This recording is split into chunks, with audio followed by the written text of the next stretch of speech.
मरचू जंगल से लकड़ियां काटकर बाजार में बेचने गया, लेकिन उसे लकड़ियों के अच्छे दाम नहीं मिले। इस पर मरचू ने कहा, अरे भैया, इतने कम पैसे? इन पैसों में तो 2 वक्त का खाना भी नहीं मिलेगा। आप मुझे बहुत ही कम पैसे देते हैं। मैं इतनी मेहनत से लकड़ियां काट कर आता हूँ, लेकिन उनके पैसे मुझे बहुत कम मिलते हैं। भैया, तुम्हारी लकड़ियां होती ही इतनी कमजोर हैं कि मैं इससे ज्यादा पैसे नहीं दे सकता। तुम्हारी लकड़ियों के बस इतने ही पैसे बनते हैं। अरे भैया, कुछ ज्यादा कर दो ना। वो क्या है ना कि इन पैसों का तो कुछ भी नहीं आता। मैं अपनी जिंदगी कैसे गुजारूंगा? भैया, तुम जाकर अच्छी लकड़ियां लाओ, तभी इन लकड़ियों का अच्छा दाम मिल पाएगा, वरना इन लकड़ियों का तो यही दाम है। ये सुनकर मरचू बहुत ज्यादा परेशान हो गया और पैसे लेकर किराने की दुकान से सामान खरीदकर घर आ गया। घर पहुंचते ही मरचू की पत्नी सीता ने कहा, अरे जी, सामान ले आए आप? हाँ जी, सामान ले आया हूँ। सीता के चेहरे पर खुशी छा जाती है, लेकिन जब उसने सामान देखा, जी, इसमें तो बहुत थोड़ा सामान है। हाँ सीता, मुझे पता है कि यह सामान बहुत थोड़ा है, लेकिन मैं क्या करूं?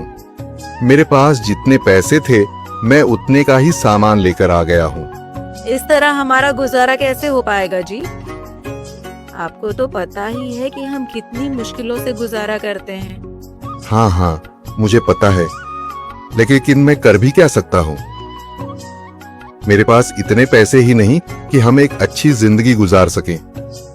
इतनी मेहनत कर रहा हूँ, लेकिन फिर भी मेहनत का फल नहीं मिल रहा।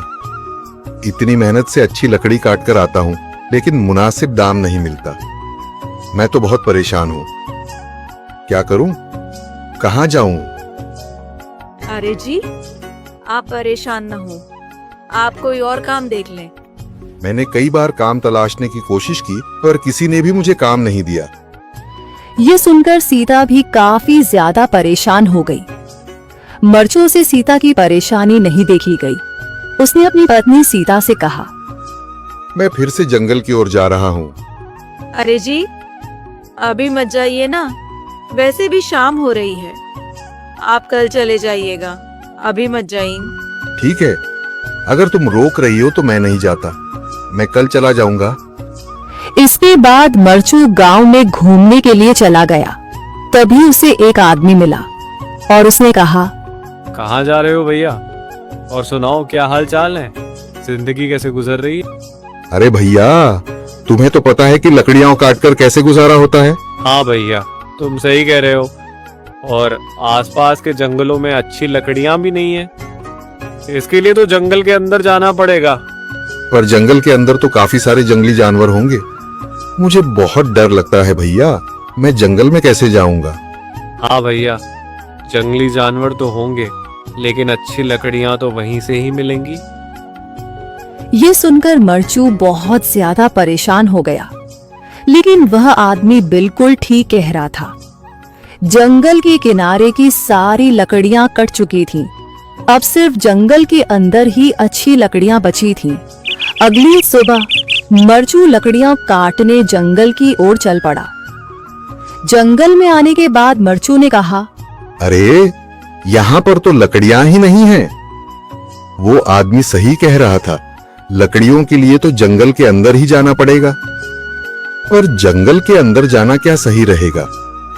मुझे तो बहुत डर लग रहा है, क्योंकि वहां पर तो काफी सारे जंगली जानवर होंगे जो खतरनाक होंगे। अगर आज मैं जंगल के अंदर नहीं गया तो मैं आज घर पैसे लेकर नहीं जा सकूंगा, और फिर जब पैसे नहीं होंगे तो गुजारा कैसे होगा? मरचू जंगल के बाहर खड़ा सोचता ही रहा और फिर उसने सोचा, अरे, यहाँ पर भी कोई मजबूत पेड़ दिखाई नहीं दे रहा जिससे मैं लकड़ियां काटकर घर ले जा सकूं। लगता है और अंदर जाना पड़ेगा। यही सोचकर मरचू जंगल के अंदर चला गया। अंदर जाने के बाद उसने इधर उधर पेड़ देखे, पर उसे कोई भी अच्छा पेड़ दिखाई नहीं दिया। यह सोचकर मरचू जंगल के और अंदर चला आया।